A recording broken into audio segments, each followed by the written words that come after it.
Welcome back to a new episode of There Will Be Expletives. I'm Jeff. I'm Ron. And Ron, are you ready to arbitrarily rank some shit? No, not really, because I'm still working on my TV list as we speak. What fucking... We've had like 359 days. Something like that. Something like that. And yet you do it not even at the 11th hour. At like... What's a new term? Like the 360th day. That's like the new term for that. Dude, you know the expression, it's like picking your favorite child? Well, I actually have children now, and I know how hard that could be. You have no idea what this is like for me right now, just because TV is so good these days, Jeff. And, like, I genuinely, all 5 of these and the honorable mentions... Which, by the way, all of my honorable mentions could have easily been in this list also. Like, it's... I don't know. It's so difficult. As soon as we stop recording, I'll probably change my mind on something. Well, what was ironic about it is, like... I think what was going to end up being one of our topics we talk about in next week's podcast is we're going to talk about how we kind of evaluate quality versus favoritism when it comes to TV and movies. And one other thing I actually added to our notes for that episode we're going to do, which is very, very vital to this, especially going back and revisiting movies from last year, is first watch reaction versus rewatch reaction. True. I feel differently about, in particular, the movies of last year now.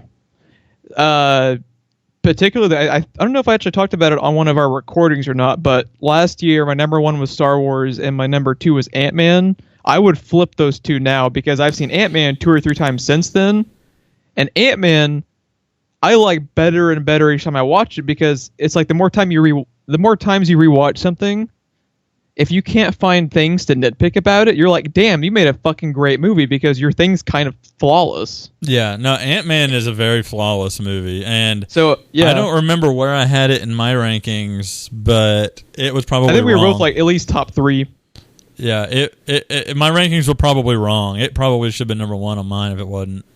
So, Ron, how you feeling about that number 1 Walking Dead ranking? How you feel about that? I don't even watch it anymore. What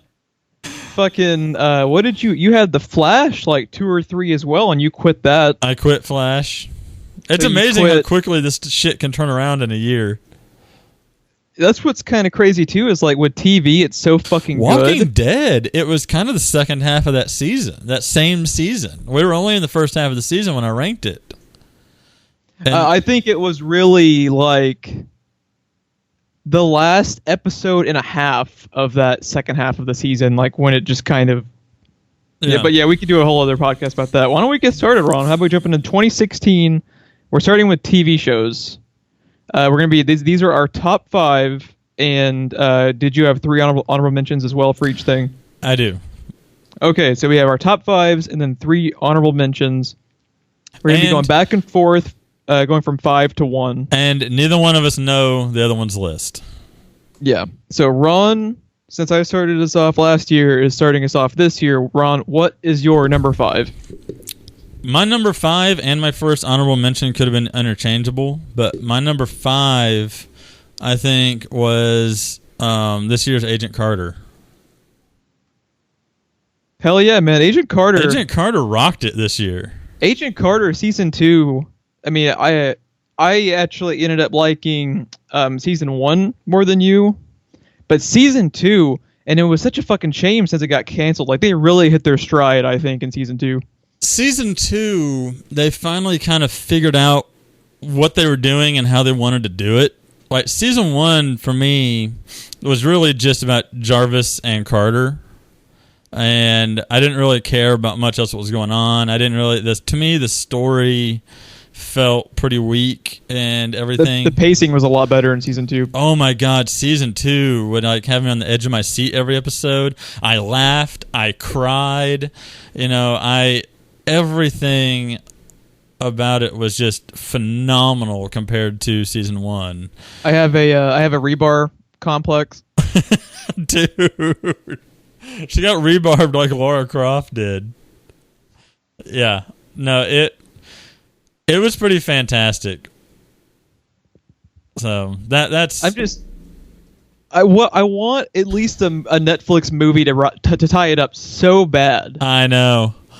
It's weird because you can kind of tell they thought they might, because it's like they wrapped it up, but then there's the last few seconds of that last episode. It's like, just in case we do get another season, this guy dies. I know. It's like, and that's something too. It's like they almost left it for a movie. Because you could have a movie to tie up that storyline and it be the end of it. But yeah, like you were saying, they tied 98% of it up in a bow for you. Yes. With a really, really kind of touching ending for both Agent Carter and for Jarvis. They both had, and normally there's like one character or something in a show that I'm just like, oh my god, let's get them off the screen, get everybody else back. I didn't really have that problem in Agent Carter Season 2. Season 1, I had that with the guy that was her boss that ended up getting it at the end of Season 2. And I kind of had that issue with, I forget his name, but the crippled guy. I kind of had that in Season 1. Season 2, Sosa, right? Oh, you didn't like Sosa in the first season? In the first season, there were times that I was like, okay, right on. And then those other times I was just like, oh, can we please move on? But Season 2, I really enjoyed that character. The main thing that I appreciated about that show, before we move on to the next thing, is, man, they didn't have to approach sexism in the way they did. Oh, and they could have glossed right over that. I thought they handled that about as beautifully as you possibly can when you're actually trying to make strong female characters. That's just how I kind of felt about it. Yeah, no, they could have easily, especially that being Disney and Marvel, they could have easily just glossed right over that. And it was properly done because it was never over the top with their feminism. It was very legit. And it was never out of their way to try to be shocking with it. Yeah, it was. They strode that line.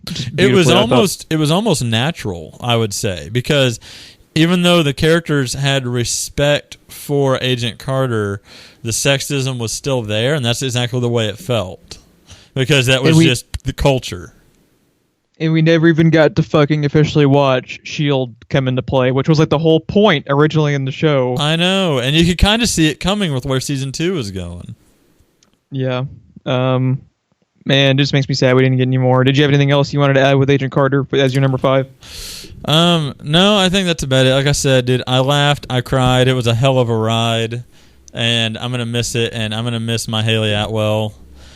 I can't even. Dude, she was awesome on Twitter, and she quit Twitter like a year ago now or something. So, what did she quit for? Was it people being assholes? I'm sure. Yeah, people being assholes. So she showed them and got the fuck off.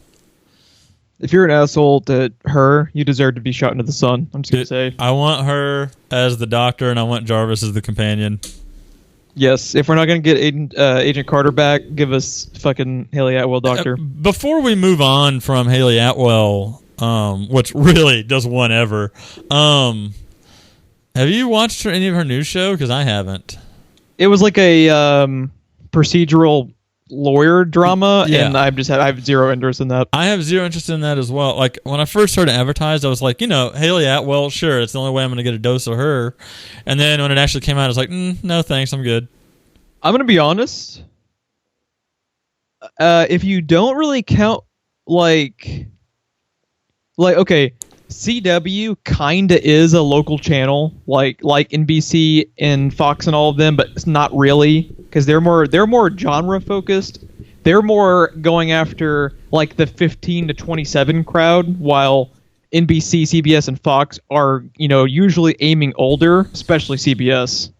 CBS is like the geriatric network, basically. I don't really follow any television shows on since Constantine got canceled. I don't watch anything on NBC. I don't watch anything on Fox since Almost Human got canceled. And CBS, I mean, I would like to watch Star Trek. I'm not going to be able to watch fucking Star Trek because I don't have their bullshit. Yeah, Colbert was the only thing I did. I don't, and the only one is we were watching Agents of S.H.I.E.L.D. and Agent Carter when they were ongoing on ABC. I mean, just their programming is so blah to me for the most part. That's like that the new Haley Atwell show. It's probably not a bad show, but it's just one of those things like, if you have the option between watching that and something you miss on HBO, why the fuck would you go and catch that? Dude, when I first heard that Haley Atwell show, what it was, the only thing I could think of was Single Female Lawyer. Yeah, no kidding. Because it's just like, am I going to watch that, or am I going to go back and start Oz that I haven't seen from HBO? There's no contest. You haven't seen Oz? I've seen Oz. And I was way too young to be watching it. But yeah, you're probably fucking scarred for life. Yeah, you wonder why I am the way I am. The shit that I snuck out and watched all the time. Oh, I know what happened with Alien. Oh God. But yeah. What was yours? Are you ready for my number 5, Ron? Yes. Agents of S.H.I.E.L.D. is my number 5. Okay. And I just want to, first of all, because my number 5 and my first honorable mention, similar to yours, were fucking close too, and it was kind of like a coin flip sort of thing. But the reason I went with Agents of S.H.I.E.L.D. is because I can't remember a bad episode since season 1, and they're on like season 4 right now. Yes. Agents of S.H.I.E.L.D. honestly kind of gets the consistency award of the rankings for me, just because Agents of S.H.I.E.L.D. is like never a 9 usually, but goddamn, they're consistent about having good week-to-week entertainment.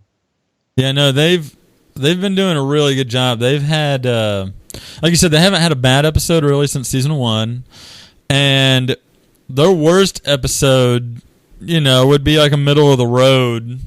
I don't know, like 6 or 7, probably their worst one since then. But dude, when that show is strong, it's fucking strong, and this season especially. The new season, what I really like about the new season in particular, because we've been liking it since it got over its bad run in season 1, but when they were allowed to go darker this season for stuff like Ghost Rider, which they have knocked out of the fucking park, yes, to where Johnny Blaze is really no longer Ghost Rider to me in the cinematic representations we've seen, be it TV or movies. Fucking Robbie Reyes is a Ghost Rider for me right now, just because of how much they kicked ass on his special effect, which I have no idea how they made it work on an ABC budget. Oh, I don't know. Like Ghost Rider was fucking great. I actually thought, here's an interesting point too that I actually just thought about with the CW group of shows, particularly Arrow and Flash to another extent. The CW superhero shows always seem to, specifically with Arrow, to pick the wrong characters to keep alive. Yes. I think Agents of S.H.I.E.L.D. for the most part has done a really, really good job pinpointing which characters to bring into the forefront, like Mac. Mac's fucking awesome once they gave him more time. Yeah, no, Agents of S.H.I.E.L.D., dude, they've been... This season has just been absolutely incredible. Like you said, since they could go dark... One of the first things we see is just blood splatter all over the fucking place in the first episode. When you catch the glimpse of Ghost Rider. Oh my god. And then the special effects guy, the video that they had on YouTube where he wired up the LED helmet. So every time he goes, he's just like Ghost Rider, he's like emitting light so that's not a CG effect, it's realistic. Like I don't even know, man. And then one of the most recent episodes they had was that Twilight Zone-like episode. Like, they've just been... Not only have they been consistent with how good things are, they have been changing up their episode types. So, like, the flavors of their episodes. Like that Twilight Zone episode. Some of them more action-oriented. Some of them were more mind-bending. And I was talking to one of my former coworkers who's also kind of into the same group of TV shows that you and I are. And I was telling him, I think that one of the biggest reasons why The Flash went downhill so bad is because they have writers who are CW writers trying to tackle sci-fi instead of bringing in sci-fi writers to tackle sci-fi, which is what Agents of S.H.I.E.L.D. has been doing. Because their Twilight Zone type episodes are fantastic for the most part. So yeah, that's my number 5. Okay. Well, on to number 4. So you said before we got on the air that your 3 and 4 you're pretty set on, so you shouldn't have any unless your mind's changed. My 5 and my honorable mention were interchangeable. My 1 and 2 are pretty much interchangeable for me. So yeah, 3 and 4 though I'm solid. What's your 4? Luke Cage. Luke Cage. I can get behind that. Goddamn, I fucking love Mike Coulter. Not only was it superbly acted out by everyone in it, and I had problems with characters, but none of that was any fault to the actors in the show. Yeah, if that makes any sense. Any issues with Luke Cage were purely writers, really, like structurally. Even the directors too, I thought did a great job. Each episode and the cinematography, it all looked slick as fuck. Dude, you want to talk cinematography? Luke Cage going back to his childhood in that episode, being in the church with scenes of him watching the past play out in front of him, his reflection in the mirrors and stuff. Like, the cinematography was gorgeous at times. The Cottonmouth stuff, without going into detail, was all money. Dude, everything to do with Cottonmouth was money. And, you know, for a superhero show that really has, and I know it does have visual effects, don't get me wrong, but compared to other superhero shows or movies, it's got virtually no visual effects or anything like that to make it interesting. It had to be well acted and well written to be interesting. Although, to be fair, they did knock people through some walls gloriously in that show. Dude, they did a lot of things gloriously in that show. I won't say what, but the thing with the couch. The couch was fucking incredible, that's all I'll say. Even in the trailers, you saw the car door when he wraps the car door around the guy. Oh my god, that trailer. I just want that as my screensaver. It's so good. Yeah. One of the absolute best trailers of the year was that Luke Cage one, if not the best. That's fucking awesome. And what's his name? Mike Coulter? Mike Coulter. He fucking owns that role, dude. No one else can ever play that role. Mike Coulter. We haven't seen Iron Fist yet, but I'm not saying that fucking Loris Tyrell, whatever the hell is actual Finn Jones. I'm not saying he's bad, but I would be absolutely stunned if going into the Defenders, our favorite lead character is not Mike Coulter as Luke Cage, because he is the best lead. Dude, I've never heard anyone say this, but I could understand if someone feels like he's kind of like boring or drab in the role, but honestly, if you're invincible and you're super strong, you're just going to seem bored at every turn. Yeah. That is not that is a conscious choice. That's a conscious not bad choice. Acting. If anyone, I think Luke Cage seemed to be received fairly well. So I never heard anyone say that, but if someone did, I could kind of see it, because when they first introduced him, and like one or two times that we saw him in Jessica Jones, I kind of felt that way at first, but as I grew to understand what they were doing with the character, like, I fucking loved it. Like that bar fight in Jessica Jones. Or the Comic-Con teaser where it's just like, I'm getting real tired of buying new clothes. Yes. Yeah, everyone shoots him up, and in that same trailer, he's like, I guess y'all haven't heard. Yeah. No, my only complaint about Luke Cage is they got some villains in the MCU in there that were fucking awesome, and I think they, at times, spent time on the wrong villains. That was my only complaint, really. Yeah, it was kind of odd because you and I are of the same mind when we talk about superheroes, because you and I both believe that the hero is only as good as the villain. And Luke Cage was kind of odd for me, and I think one of the reasons why, it was good enough to be in my list, but one of the reasons why it's so low on my list is because this was one of the rare instances where the hero made it interesting on his own.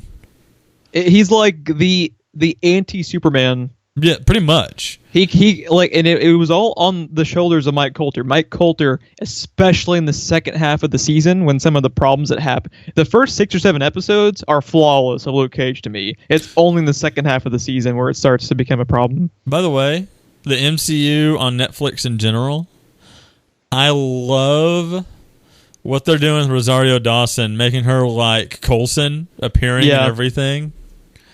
Yeah, and she was in Luke Cage a hell of a lot more than I expected her to be. I And thought expected they like used one her really episode, well. maybe two. I did not expect like a third of the season.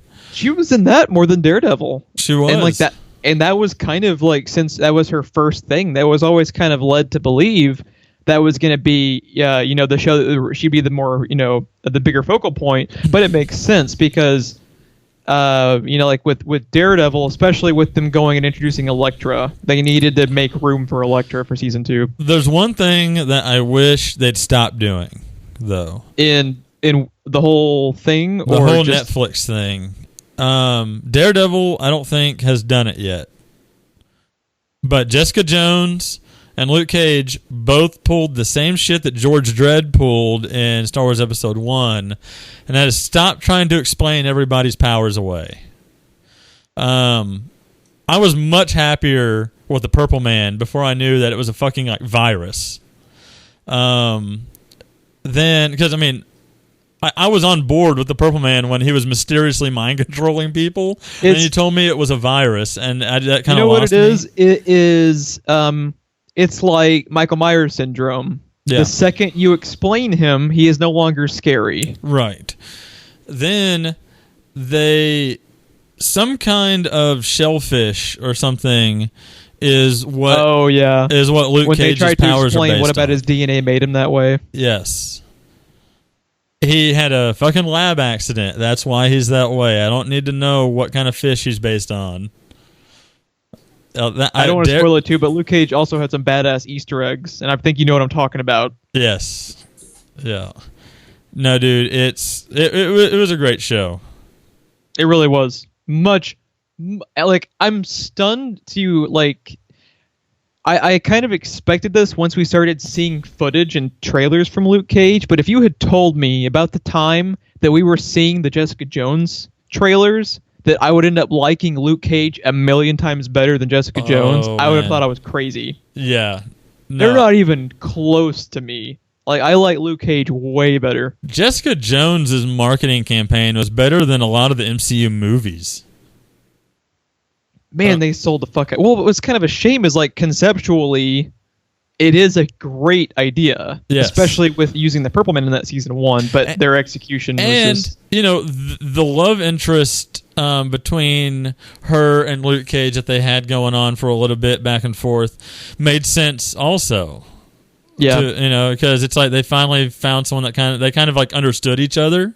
Because both shows kind of highlight why it wouldn't always be so glamorous being invincible or being super strong. Like, there was downsides to it in both shows.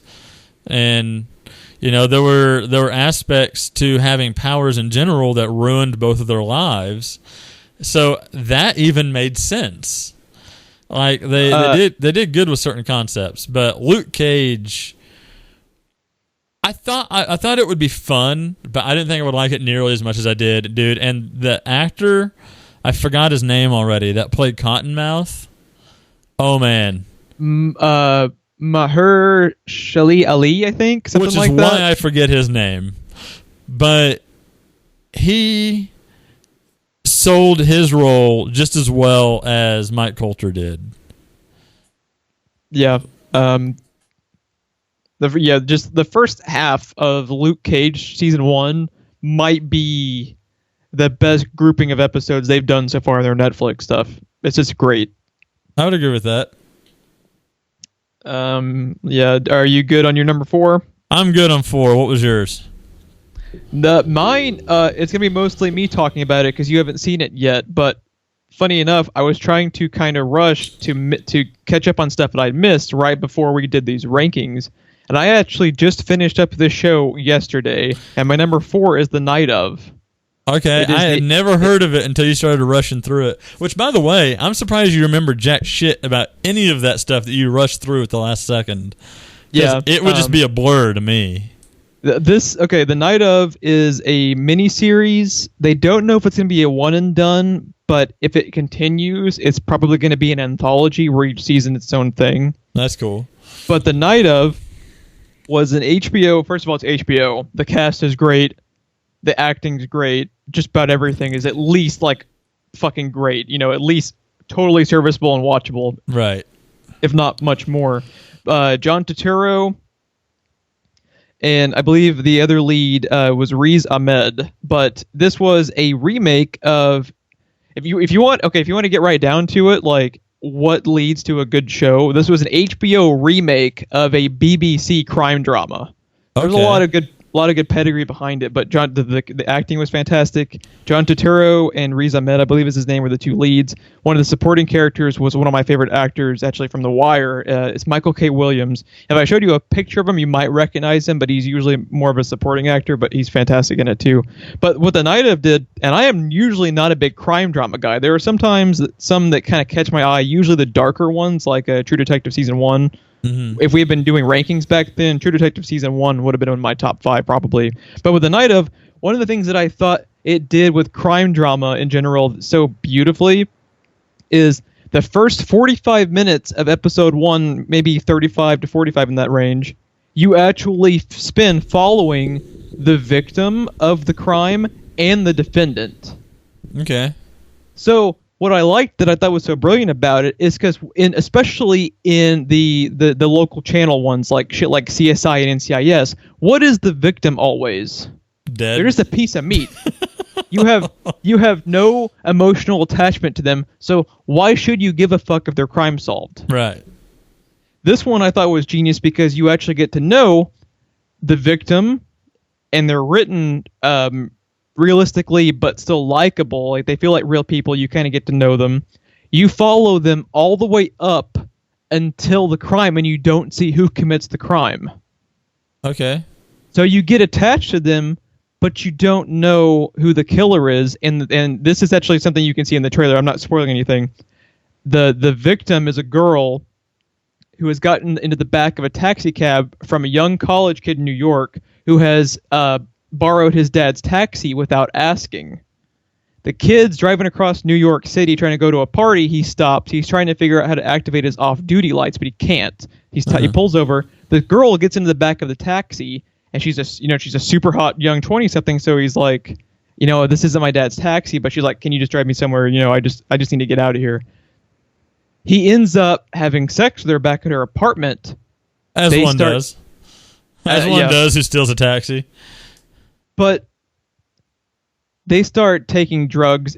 That this kid, this kid's like a good college kid. He's just going out to a party. He's not the type of kid who's used to this type of stuff. They start taking drugs. He wakes up in the morning. She has been stabbed 20 times in her bed. She's dead. And he is the prime suspect in the case. Obviously, what are you supposed to do? Right. If you call it in, you're fucked. If you leave, you're fucked. What do you do? And since he's been on so many drugs, he can't remember if he actually accidentally killed her or not. So the crime ends up being, the whole miniseries is about this one crime, and it goes into the thinking process behind the defense attorneys. John Turturro is the defense attorney behind him. And it was really, really cool, too, because it actually gets in the mindset of a defense attorney. In Daredevil, Matt Murdock always knows who's telling the truth or not. Right. This actually goes into detail on the thought process behind defending someone you don't know who's actually innocent or not, which I thought was kind of cool. Because usually, what do crime dramas follow when it comes to lawyers? They follow the prosecution. Yes. So yeah, I thought, to me, The Night Of was actually what The Wire was always made out to be, but never really sold me in that way. To me, The Wire, where I found it overrated, I found The Night Of to actually be a better representation of gritty, realistic crime drama that also has a message behind it. That was really what got into my top 5. Let me ask you this. You said it's a remake of an old BBC show? I believe it was a BBC show. How many blue boxes are in the background? Do what? How many blue boxes do you see in the background? Oh, no. You actually don't see any blue boxes, I'm sorry. 1 star, would not recommend. 1 star, would not recommend. John Turturro, the lead in this. Do you first of all, do you recognize John Turturro? If you know his face, if you saw him. I know his face, but I don't really There's know. bound to have been stuff you've seen him in. He's just usually a supporting actor, but he's fucking genius in the show. He really is. And he would have been Transformers. Do what? Transformers. Yeah, he's the guy always running around with LaBeouf usually in the first couple. Yeah. He was the guy that called in the testicles. Yeah. Yeah. Okay. Yeah. He's fucking fantastic, and it's HBO. I watched the last 5 episodes last night in one sitting. It was that gripping. It was really. Yeah, it just kind of blew me away, and I really recommend it. Even if you don't really like crime dramas, like I'm not usually the biggest fan of it, it really, really grabbed me. Mm-hmm. So that's my number 4. Okay, cool. My number 3, I'm not even sure it counts. Oh God, here we go. Motherfucking South Park is my number 3. Of course that fucking counts. It's goddamn member berries, goddammit. It's always been a good show. But last season, I believe, was the first time I started doing an overall story arc. It's either that one or it's within the last like 3. And then this season's story arc, dude, was just so fantastic. I mean, oh my God. And they hit every satirical note and every fucking what's the word I'm looking for? They especially crushed everything about the election. Yes, but all the social stuff that they point out and stuff all the time. Social commentary? Social commentary. That's what I'm looking for. Dude, it was all nail on the head. Oh my God, it was great. Now, sir, you're going to have to quit doing your stank face and actually do something. Oh, dude. It was just so great. South Park could have been this season just the clips of the member berries. And you could have made it your number 3 show. I'd be like, I'm down with it. I'm cool with that. Because goddamn, I love me some member berries. Yeah, the member berries are funny, but they weren't the highlight for me. I'm not usually not that big a fan of Gerald. Like, he's funny, but I'm always like, give me Randy. But they used him really well. They used him so well. Especially the back and forth later on between him and the other trolls was always really funny to me. Because Gerald was just like, and everything with him and Ike was fucking fantastic towards the end. Dude, Ike wins the award for best supporting character. Yeah, no fucking kidding. Dude, I don't know if we want to go into any spoilers or not, but there's a moment with Ike that sticks out. Let's not, just in case people are getting caught up on There's a moment with Ike that sticks out in my mind when I think of this season, and I think you know what it is. Goddamn, I love South Park. Mine's funnier. Yeah. Oh, South Park. That's all that needs to be said about my number 3. Oh, South Park. I said I'm not sure that it counts, but I had to fucking do counts. It fucking counts. South Park was amazing. My number 3 is a bit of a surprise. I liked it. I didn't expect to end up liking it quite as much as I did. But my number 3 is Westworld. Okay. And I can totally get some people who would watch like the first episode and be kind of turned off by it because it's slow moving. It's very methodical. It's funny you should say that. Once with Westworld, the best way I can describe it is it's one of those TV shows that come around every now and then where it's a show where the more you are willing to put into it, the more you will be rewarded for it. It's because I'm lazy, Jeff. It takes it a few episodes to get going, but once you are there for the payoffs, because like you are not really interested in watching it, so I told you a twist that happened like towards the end of the season. It's a really cool twist. That one I spoiled for you was like the 3rd or 4th most interesting twist in the show. Really? They had one, and I won't say for which character, but for one of the leads that was structurally so simple and genius at the same time. It was one of those where the entire season they had been showing you something, but it wasn't what you thought you were seeing. Okay. And it was so fucking brilliantly done. I had to pause the fucking TV show just to reflect on how awesome a twist it was. It was that good. And it's one of those things where it's like I know you're not going to watch it, but if there's a 0.001% chance that you're ever going to watch it someday, I can't tell you because it was just fundamentally fucking genius. You know, as soon as we're done here, you're going to have to tell me, right? It's so awesome. You can't talk about it that much and not tell me. It's one of those things too. Like, you and I talk about how our favorite twists are stuff you've been shown the whole time, but you just didn't know what you were looking at. Right. And it is like the ultimate, like, it's they play around with story structure in a really, really cool way. It was just like at moments, if you're willing to get to the payoffs were more than fucking worth your time. And yeah, I am gonna show you the end cap that was their setup for season 2, because the last 2 minutes of Westworld season 1 is metal as fuck in every sense of those words. But yeah, that's my number 3. So now we're at your number 2 and number 1, and you've been going back and forth. You're still right. I'm looking at your face. You're going back and forth on these right now, aren't you? I'm going back and forth on these right now, and I am scared to even tell you what I have as my number 2.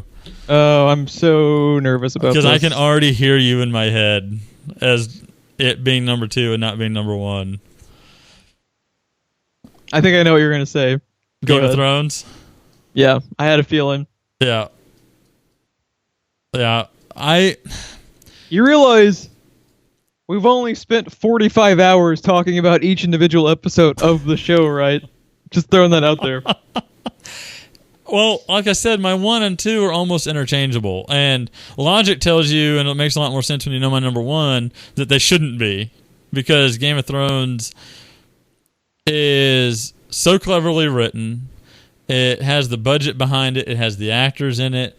It should be number 1, but they maintained all the dialogue porn and then threw in the action porn with it. So it's just like, oh my god.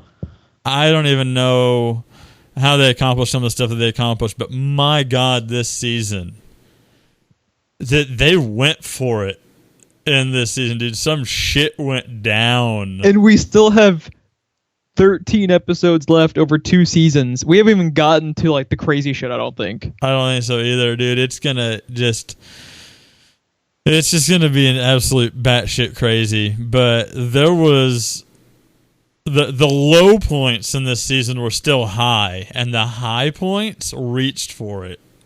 It was good. Game of Thrones, this new season, could have just been the Battle of the Bastards episode, and it would have been worthy of a top 3 spot. Yes. Dude, just the dialogue in Battle of the Bastards, not even the actual battle. Just the dialogue in that episode alone. But, yeah, no. I don't know, that show... I don't know. That show, you've said before that of all the stuff on TV, probably the most consistently good thing and consistently strong thing is South Park. But somehow... Over long periods of time. But somehow Game of Thrones is doing the same thing. They haven't been on nearly as long, and they won't be. But... I've said it before, and I don't mean this in a condescending way, but it's not necessarily wrong. It's mostly dialogue, this TV show. And it's riveting. Yeah, Game of Thrones is also similar to what I was talking about, how, like, the more you're willing to put into it, the more it rewards you when you get to the big stuff. Yes. Sometimes it's over... Like, sometimes the payoff for stuff you've seen isn't for an entire season. But, yeah. It's... Westworld, I didn't get that same vibe like I did. Like Game of Thrones, I could tell there was going to be payoff. Westworld, yeah. I just saw a waste of time.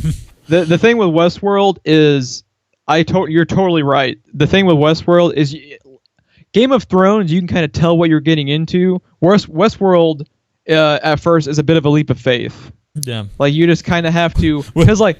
I didn't feel like there was a haystack at the bottom. Oh, well, yeah. Yeah, Fassbender dove off of that right into the haystack of low Rotten Tomatoes scores, but, well, that's another podcast. We're actually going to end up liking that movie, right? We're both we're going to fucking love that movie. Yeah. Okay, I will wrap this up your Game of Thrones rank at number 2 by saying the fact that you feel guilty about putting it at number 2 tells you all you need to know. Because you're saying that is your second favorite show of the entire year, and you feel and look guilty right now. Because it defies logic. I said it makes sense when you know what my number 1 and my number 2 were. But by all means, Game of Thrones should be my number 1, but my number 1 is the first thing I watch every week and the thing I have the most fun watching. So, shameless plug, check out Westrospective and Tonight's Watch, where Ron and I talk about all of the awesomeness. yes. Yeah. Anything else to add with it? Game of Thrones is something that's really hard to talk about without spoilers. So True. It's fucking awesome. That's how you don't spoil it. That's all you need to say. That's all you need to know. All right. My number 2 for 2016 is Better Call Saul. Okay. I can respect that. Mike, goddamn Ehrmantraut review done. Next topic. That's all I need to say. Yeah, anything to do with... as much as I love Saul, and I love him, I do. Give me a Mike show, dude. So, like, the thing... Better Call Saul, Season 1, I believe last year was my number 5. And then what happens when they make the show 50% Mike Ehrmantraut? Jumps up 4 spots to number 2. Yeah, that show, I shouldn't like it, but I do. It's not really, I don't know how to say this. They do procedural law stuff without ramming it down your throat the way a traditional procedural law show does. Usually the issues that I have with procedural law shows is lawyers don't talk like that. Like, they usually say something, and then it's like they have to justify what they're saying to the audience, but they're doing it to the other characters who should know goddamn jolly well what they're talking about. You know what I mean? Like, it's nothing in the way anything happens makes sense. Better Call Saul, on the law side of things, like when he's talking to the dude that was his boss at the other law firm, for instance, when they're talking back and forth about law stuff, if you don't know what they're talking about, you got to Google it. You know, like, because they know. There is no hand holding. Yeah, they know what they are talking about because they are lawyers. And even if the writers got the concept wrong, I wouldn't know it. It sounded legit. Yeah, the thing with Better Call Saul 2 that I think is fucking genius. And, you know, still just talking about the procedural law side of it, it was interesting. That's something else that I've never gotten out of procedural law stuff. Conviction, that's the name of that show. Which one? Conviction. Haley Atwell. Isn't it Conviction? Okay. Yeah, I don't know why that just leaped into my head. The thing that I find most brilliant about Better Call Saul is it is a fucking prequel. And everything happening in the present of Better Call Saul, we know who doesn't die in their timeline, yet there are scenes where you're fucking holding your breath as if you don't already know. It's so good, you forget you already watched, fucking Mike Ehrmantraut on 5 seasons of Breaking Bad. There is an episode that you and I almost didn't survive. I don't know how many times I had to watch it because I kept passing out because I was holding my breath, and I'd have to rewind to see what I missed, and I would pass out again. It's incredible. It's incredible storytelling that has no business being as good as it is, and the fact that it is just like a stroke of genius to me. So that's mine. I loved Mike so much in Breaking Bad, dude, and I loved him in Better Call Saul season 1. Season 2, Mike.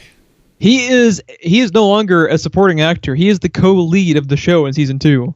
And I fucking love them for it. No disrespect to Bob Odenkirk.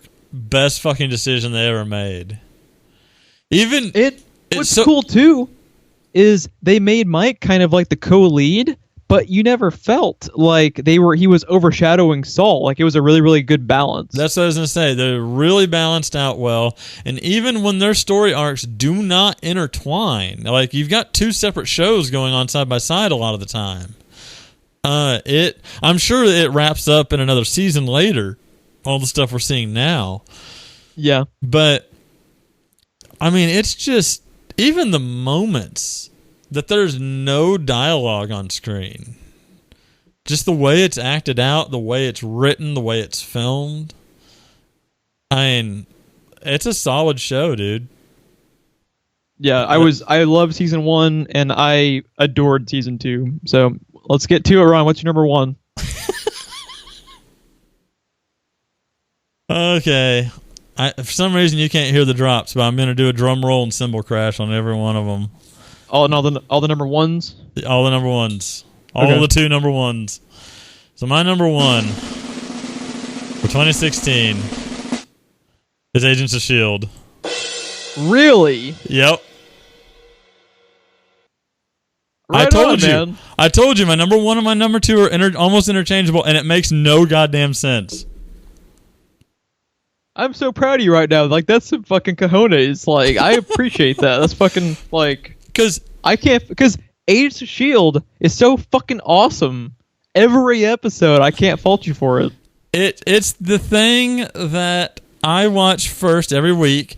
It's the thing I look forward to the most every week. I mean, don't get me wrong. Like, when Game of Thrones is in season and stuff, I might still watch Agents of S.H.I.E.L.D. while looking forward to Game of Thrones because of whatever just fucking happened. But I have the most fun, I think, watching Agents of S.H.I.E.L.D.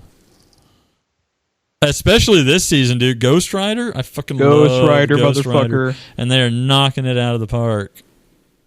I did not expect Agents of S.H.I.E.L.D. to be number 1. I know. I was curious to know what you thought my number 1 would be. There's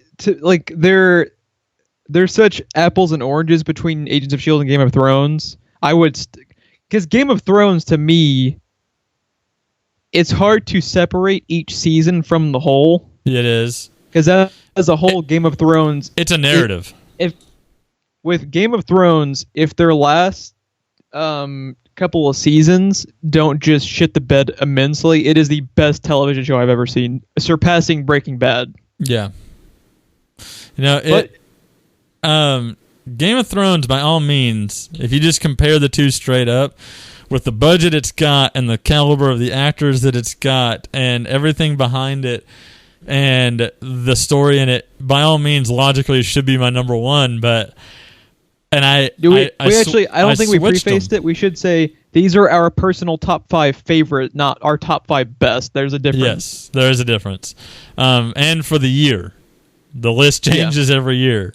But you know, I would put Agents of S.H.I.E.L.D. up for the emotional reasons, and then I'd be like, well, Game of Thrones, though, was so fucking awesome, and it's done so well, and then I would switch them, and then I switched them back just before we started. No, I appreciate it. It's because Game of Thrones is kind of like the easy answer, but Agents of S.H.I.E.L.D. It was fucking... Like, every episode of Agents of S.H.I.E.L.D., I was always excited to start it. It was a lot of fun. Their dialogue is really, really well written. It's just a hell of a lot of fun. What did you think I was going to go? What were you thinking I was going to do? Since you were saying they were kind of... Because you said you thought you knew. I thought, since you were talking about how like it kind of has no business being compared to because they were such apples and oranges, I thought your 2 were Better Call Saul and Game of Thrones, and you were going back and forth on those. Because it's kind of the same thing. Yeah. They're so different, yet you're trying to compare... Because, like, the show about the fucking crappy lawyer in Game of Thrones, it's like the ultimate apple on the orange. Yeah, and like I was telling you earlier, like, it's just... It really says something. If you have not been watching Agents of S.H.I.E.L.D. since season 1, Philip, then... You're really missing out, because if I'm having issues ranking Agents of S.H.I.E.L.D. and Game of Thrones together, what does that fucking tell you about Agents of S.H.I.E.L.D. these days, dude? And it could potentially just keep getting better and better because they're starting to give them more and more license to use. Like with Ghost Rider, they weren't given Johnny Blaze. They have more toys to play with in their toy box than they ever have. What did they do when they weren't given Johnny Blaze? Oh, we'll just make Robbie Reyes and make him better. Yeah. Oh, there's another Ghost Rider out there. We had a special guest appearance.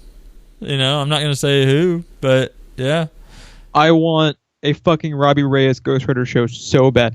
Dude, seriously, fuck the Inhumans project they're doing. I know. Give me Ghost Rider. What are they thinking? It's cool that they're stringing the first couple episodes together into like more or less a movie, but Ghost Rider. Dude, there's been rumors that, the guy that plays Robbie, I know his name, Gabriel Luna? Yeah. Gabriel Luna? Yeah, there's been rumors that he said, he's been talking to people about a Ghost Rider show, but he has no idea how, if they would be Johnny Blaze, if it'd be him, but he's heard the rumblings and he's talked to people. My problem would be, we've had characters leave before that were supposed to get their own show and they didn't fucking come back. And I think those characters you're talking about still might at some point. I think they might at some point. They have too much going on right now to reincorporate other previously used characters. Yeah, but surely if they, I don't know, dude, the way that they've done Ghost Rider, I want my Ghost Rider show, and I want my Ghost Rider show now. So awesome, dude. So fucking awesome. So, I want. Okay, sorry. I want Max Shotgun X on my wall. Oh, I freaking love it. And he had that fucking metal line about it too. And it's a weekly dose of more Phil Coulson, so that is worthy of a top spot, I think. Always, dude. And Daisy. Yeah, dude, they turn her from barely being able to act into a complete badass, and you buy it. I know.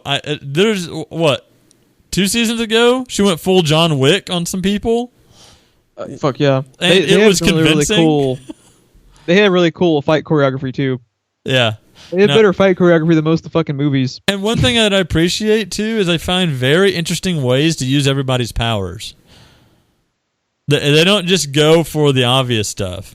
Like, oh, her name's Quake. She causes earthquakes. Let's do that. Like, she fucking caught someone that was falling with her powers. Shit like that. I like how her arms get fucked up too. Yes, there's a price. Everybody has every one of the Inhumans has a cost for using their powers. So I appreciate that. The best X-Men property that will ever be done is Agents of S.H.I.E.L.D. and their Inhumans, unfortunately. Right. Outside of maybe Logan. Logan looks pretty fucking metal. Legion, dude, I cannot fucking wait. I still haven't seen the newest trailer. I quit watching them because I want to watch it. I want to watch the actual thing so bad. Yeah. So, all right. Well, we've already discussed Agents of S.H.I.E.L.D. twice now. What was your number one? I can't tell if you're doing a drum roll because I can't hear a drop. So are you doing a drum roll? Hold on. Okay. And drum roll, go. Okay. My number one of 2016 is The Flash. No, I'm just kidding. Game of Thrones is my number one. That's what I figured. I kind of struggled for a second with your conundrum between Better Call Saul and Game of Thrones, because just the simple fact that Better Call Saul is as good as it is, with characters don't die, and with it being about fucking lawyers, that it's even a conversation makes me almost want to make that number one. Right. But that new season of Game of Thrones, so much epic shit happened, I can't help but put it at number one. Dude, it's just you said that, you're primary for not taking the easy way and choosing Game of Thrones. Even though that's the easy way, it's still respectable because how do you argue with it? Game of Thrones is it's not just good.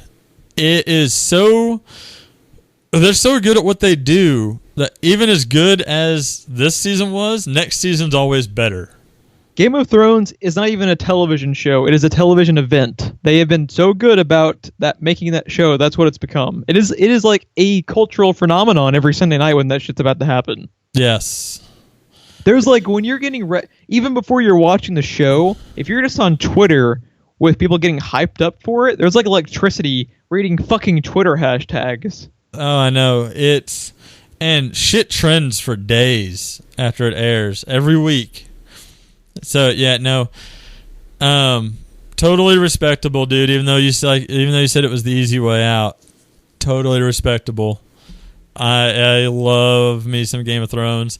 In fact, as far as TV, I don't think I've gotten into anything TV-wise as hard as I have Game of Thrones, to be honest.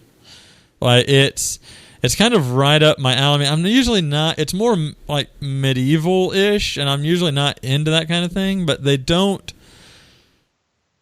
try to prove to you that we're in like medieval type times, you know what I mean? So it's done really well, everything about it. I've never read the books, so I can't really compare that, but I don't fucking care. The show is so good. There's a good chunk of people who have experienced both that actually say the show's better, and I believe them. It's like the one thing that I actually believe the people that say that, because it's just like, you can't even really describe it. It's just... like I said earlier, if it doesn't totally fuck up the last 2 seasons, it is the best show I've ever seen. And so far, I would probably say this was the best season of the best show I've seen so far. Without spoiling anything, and I think I'm going to say this and you're going to know exactly what I'm talking about. That walking tall scene was fucking amazing. Walking tall scene. You'll have to tell me after we finish up this one. Okay. So anyone that knows anything about Walking Tall knows exactly what I'm talking about. I have seen it, but it's been a long time, so y'all probably remember this when you describe it. But yeah, you want to do a real quick recap before we talk our honorable mentions? Sure. Okay. What was that? I was gonna say recap. Awesome, and awesome. Okay. I'll run down my top 5, then you run down yours to make it simple. How about that? All right. My number 1, Game of Thrones. My number 2 was Better Call Saul. 3 was Westworld. 4 was A Night of... The one thing I didn't mention, I will right now. 3 of my top 4 shows were HBO. I didn't even notice that till you said it. They're worthy of your $15 a month. That's all I'm going to say. And my number 5 was Agents of S.H.I.E.L.D. Hey, so my number 1 was Agents of S.H.I.E.L.D. So I'm picking up right where you left off. My number 2 was Game of Thrones. My 3 was South Park.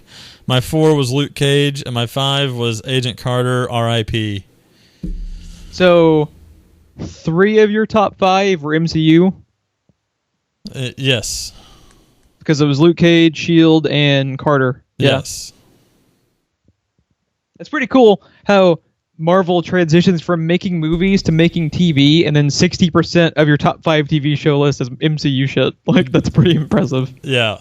No, it's pretty impressive. Like you said, 60% of our stuff is from one company, one source. You want to go into honorable mentions? Okay. Do we want to do them on a person-by-person basis and just run out all of ours, or do you want to go back and forth? Since these, I don't know about yours, my honorable mentions aren't ranked. They're not in any particular order. Mine aren't in any particular order either. I say just person by person. So just me do all mine, then you do all yours? Yeah. Okay, the one that got pretty close to being my number 5, for similar reasons, was Legends of Tomorrow. Agents of S.H.I.E.L.D. and Legends of Tomorrow were both, honestly, like, what I like about them is kind of the same with each show. It's just I think Agents of S.H.I.E.L.D. does the same formula better. Yeah, I can see that. Because I'm more of a DC guy too. And when we're talking the D and F list characters, I really like when they bring out shit like Jonah Hex. Fucking love me Jonah Hex, dude. Especially their version of Jonah Hex. And my favorite thing about Legends of Tomorrow too. Thank you, Arrow, for killing off Sarah. I'm so happy we get her in that and not Arrow. Oh, dude, they use her so much better in Legends than they do in Arrow. Or did. Yeah, and one of my favorite characters to watch every week on television, period, is Mick Heatwave. Is fucking awesome. Yes, he is. He's almost good enough to be in the top 5 to put Legends of Tomorrow into the top 5 because he's so much fun to watch. That's an interesting nickname. Why do they call you Heatwave? Because I burned my family alive and I like to set things on fire. Sorry I asked.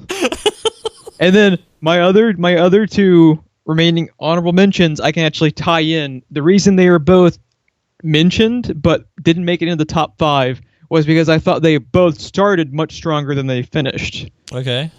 Luke Cage. Uh-huh. If Luke Cage was the first, if Luke Cage maintained the quality of the first 6 or 7 episodes for the entire season, it would have been probably top 3 or 4. But I thought Luke Cage, I love it obviously because it's in the honorable mentions of my top 5 for the year. But I thought they totally fucked up which villains, like I talked about earlier, to focus on in the long run. And that, without spoiling stuff, that's what I'll say about Luke Cage. And I completely agree with you on everything you said. The reason it made it as high into my 5 as it did, it was number 4 on my list, is because I walked into that show expecting to like absolutely nothing about it except Luke Cage himself. Mike Holder. Yeah. So everything about it, even the story, and everything on it was, fantastic. They did have villain issues, which not uncommon for the MCU. It is a little bit for the Netflix stuff. What was really particularly frustrating for me was it because they had fantastic villains. Yes. Right there, and it's like they fumbled the football. Yeah. It's like you were so close. So close. You were so close. Yeah, no, I completely agree with your assessment of Luke Cage. And then my final one, for similar reasons, was South Park, actually. Oh, yeah? Because with South Park... The member berries weren't enough to pull it into your top 5? The member berries, okay, I loved what they did with Gerald, but I wanted more Randy, because it's fucking Randy. I wanted more Randy, too. Randy disappears from the fucking show for the last, 4 episodes. He does, and he's included for a while, and then they tease a plot line with him, and then he's just gone. I think it has a lot to do with last season. Randy was just he was Gerald basically was this season. Yeah. So I think they gave Gerald his turn.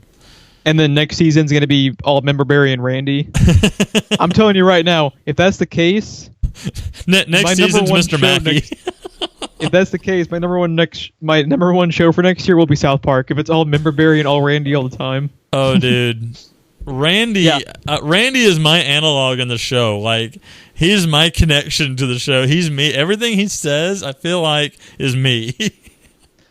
He's not me as far as my comparison into the show, but he's my favorite character. So I was a little upset when he just disappeared. Yeah. But it was still fucking great. All their Trump stuff with Garrison. Oh my god. Was just fucking gold. That fucking the Darth Vader comparison. The Darth Vader scene, dude. Yeah, that's mine though. So let's hear yours. Okay. Now the first one I'm going to mention. So I guess there is a slight ranking to mine. The first one I'm going to mention was almost interchangeable with my number 5, and that was Better Call Saul for me. I love that show, but it's not one of them that I rush home from on the day that airs to jump into it.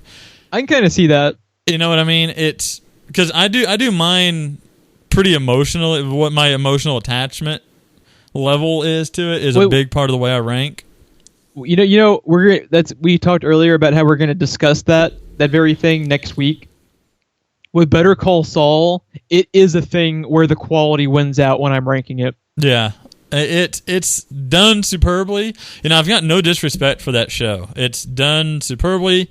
It's well written. It's well filmed. It's got great cinematography, genius cinematography. They make all kinds of statements, and it's like the cinematography has its own lines that he wants to get across, because if you pay attention to the way things are filmed and the way certain shots are done, there's a statement being made there with no words to it.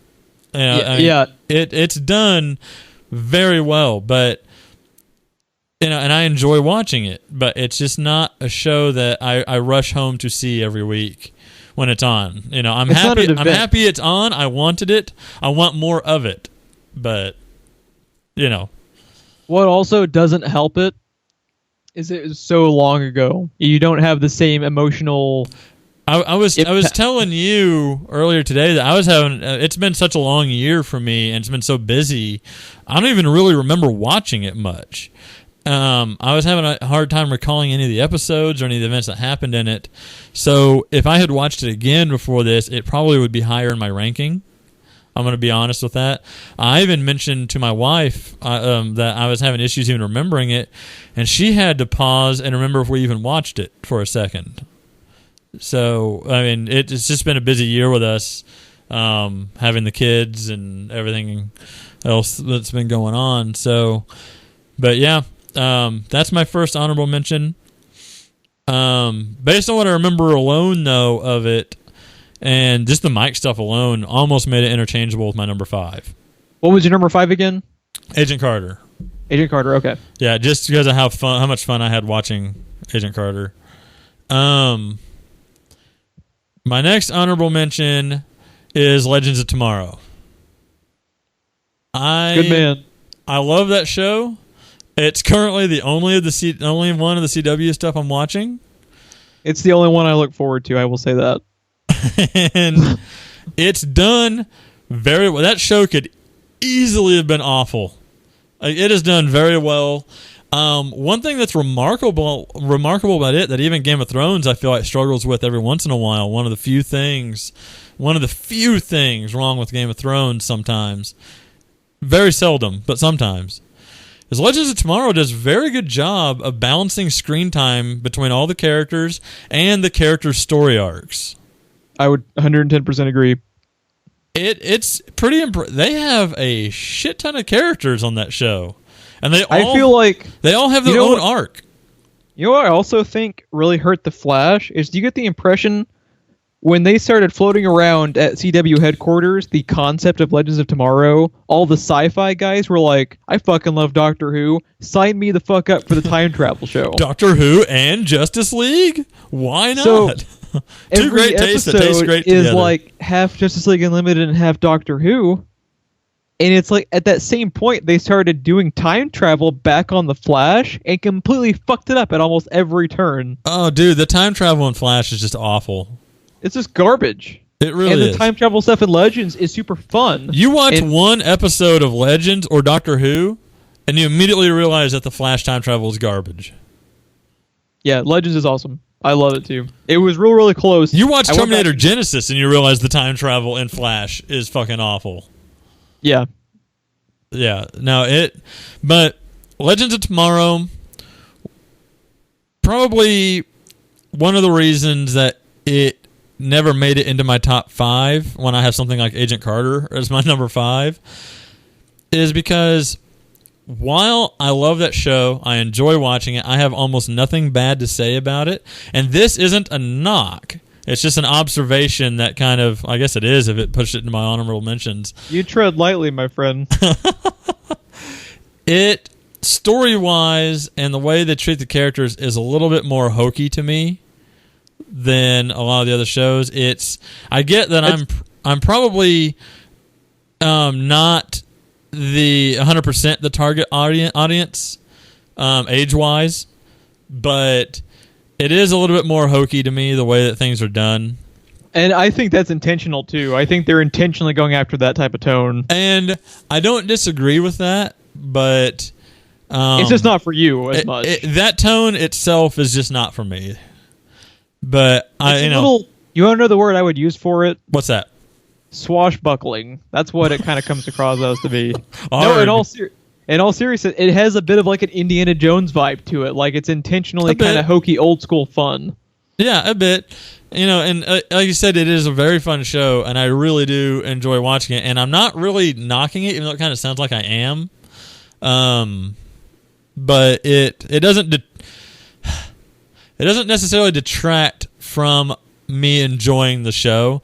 But if I'm going to compile a list with Agents of S.H.I.E.L.D. and Game of Thrones and Luke Cage, you have to nitpick. I have to nitpick. And what also helps it for me is I could not be more the target audience for Legends of Tomorrow if I tried. Because I'm a DC guy, I like obscure DC characters, and I like time travel. So it's like tailor-made for me. Win, my friend. Yeah. Yeah. And it seems like all of the characters that Arrow and Flash were stupid for letting go of found their home on that show. Yeah. So you have one more? I have one more. Daredevil season 2. Really? Yep. Now the difference, I don't know if you ever talked about it. We probably should for just a second. I watch like 3 times as much TV as you do. So your honorable mentions, it's like, I will say, I think it's harder to make it into my mentions list than it is yours, just because of the simple fact I watch more. Right. That's why, even though typically I would probably be more of a Daredevil fan than you are, you have more availability in the spots. There's a lot of stuff that I watch, though, that doesn't really count towards this kind of list. I watch a lot of documentary series, and like Science Channel stays on in my house constantly the way that a lot of people have like Food Network on constantly or something. So, I mean, there's a lot of stuff that I watch that I wouldn't count towards this list, you know. Which is funny, because I almost do the exact opposite. I almost go out of my way to just watch stuff that would be eligible for this type of stuff, because I'm not a big reality TV show fan. I don't watch very many documentaries. I fucking love documentaries, man, and anything science or history related. Truly science or history related. History Channel, Pawn Stars, really, but you know, yeah. Yeah, I'm not a big reality TV show fan either, and I know that, you know, and they didn't have a season this year, but like, I know that in your mind, that's kind of like what Mythbusters is and stuff. But before reality TV took off, shows like that, like Mythbusters themselves, were classified as educational. They weren't classified as reality TV. Now, if you look it up on Netflix or anything, it's in the reality TV category. And I guess it's not technically wrong, but it pisses me off because that's the same category that has Duck Dynasty and Keeping Up with the Kardashians. It's a generalized term, but like when I call Mythbusters a reality TV show, that's not like me degrading it. That's just what to me, it's unscripted. Yeah. It's like, you might say Duck Dynasty has a script when it probably does most of the time, if not all the time, but there's a difference between Game of Thrones and Mythbusters. Yes. That is trying to, it's like scripted narrative, I think would be probably a good way to say it. Yeah. But, you know, there is a lot more TV that I watch, but a lot of it I wouldn't say, and a lot of it I wouldn't put on a list like this, because to me, you know, like White Rabbit Project, for instance, I would, no matter how much I loved or didn't love that show, would never make it in a list like this, because it's not a narrative. To me, that's what a list like this is supposed to be for. Yeah, absolutely. But yeah, Daredevil Season 2. Daredevil Season 2, I had the same problems with it I had with Season 1, which is basically just like they start out going with a story, and then at some point in the show, it just kind of feels like they're like, fuck the story, let's do something awesome instead. And it's kind of the vibe I get from it. But when that thing is John Bernthal as the Punisher, that's acceptable. Dude, give me the fucking Punisher now. I want that show. I love what they did with Elektra. My wife wasn't too crazy about Elektra. See, that's funny you say that. I came in the middle. I didn't love her. It seemed like, for the you most part... You wanted to, my friend. You wanted to. It seemed like, for the most part, everyone either loved Elektra or hated her. I was in the middle. I don't know. To me, it's kind of like they went overboard with her a little bit. I wouldn't say over the top, but they went overboard with her. But for me, it worked. For Chris, that's what she didn't like. You know, it's like they went out of their way to establish that she's a bad girl, kind of thing. So, which isn't out of her character. She's like that in the comics. She is like the ultimate Bad News Bears girl. He should not be fucking anywhere near, but he can't help himself because he's Matt Murdock. Right. So yeah, but I loved the stuff that they did with her, especially the fight scenes. Watching her fight was always glorious. I love the shit that they even did with Stick, dude. Stick was awesome. Stick was fantastic in the first season. He was even better this season because he had more screen time. Which I was shocked to see Stick again, by the way. I figured he'd pop in and out every once in a while. I didn't expect to see him again this soon and as much as we did. And then anything revolving around the Punisher, give me now.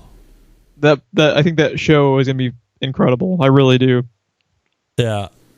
My thing between, because what's kind of ironic about it is I had Daredevil season 1 as my number 1 show of last year. Yes. And that was probably a bit of the reason why season 2, in addition to just how much TV that I watched, didn't make it into even the mentions, was because I think season 1 overall, for me personally, it might have been more tailor-made for me, because I, being a comic fan of Daredevil, like the avocados at law, yes, I thought what they did with the Kingpin, they made the Kingpin a billion times more interesting than he ever even was in the comic books. Like, they really elevated. He was more interesting lines. than he was even in like the Spider-Man cartoons and stuff, and he was an interesting character then. Yeah. So to me, it was like with what they did in season 1, unexpectedly elevated, and it was also the first time you were seeing R-rated Netflix Marvel stuff. Yes. Like, that was a big deal. Where to me, season two was, I wouldn't really say it was a disappointment for me. It just didn't reach the levels that I liked season 1. Yeah, they had a lot going on in season 2, and I think that affected it. Which was, I thought they actually kind of balanced them fairly well. It could have been done worse because like when you're talking about trying to maintain it being a Daredevil show while also introducing the Punisher and Elektra, could have been really challenging. I thought they actually balanced them fairly well. I thought they did a pretty good job, but I feel like they also had a little bit more on their plate than what they wanted, probably. Like they really only needed to add one of those characters. Yeah, I feel like... Well, just in general, these seasons should be at most 10 episodes. We've been over that multiple times. Yeah, so... They should not be 13, any of them. But, I mean... It's story-wise, I tend to not care too much in Daredevil, story-wise, about what's going on. But, dude, their fight scenes and their choreography is just glorious. That stairwell fight. The stairwell fight was good, but it's no hallway fight, my friend. It was no hallway fight, but man. You and I both had the same thought upon watching that scene the first time, and that was, give me Ghost Rider now. Yes, bitch. But yeah. What I'll say about it, the highs were fucking high. Yes, they were. In Daredevil season 2. Yeah. Yeah, I think that's pretty much gonna be a wrap for our top 5 TV. Now we get to do it all again, Ron, with movies. Hooray! I'm a little bit more solid on my movie choices. As if I wasn't already hoarse enough as it is. But yeah, if you would like to check us out more, please like and subscribe. That gets you all of our stuff. We're hoping to be able to start up our Let's Plays again in January. It's just Ron's super busy.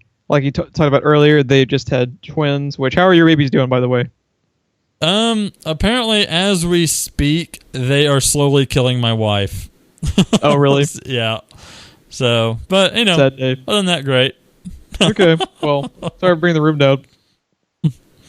We have social media links in the description below. Be sure to check out our Facebook and Twitter. Ron has actually activated the Facebook again because I sure as shit wasn't. But yeah, check us out. We're going to be talking about our top 5 movies in the next pod that goes up. So I'm Jeff. I'm Ron. We'll see you guys next time.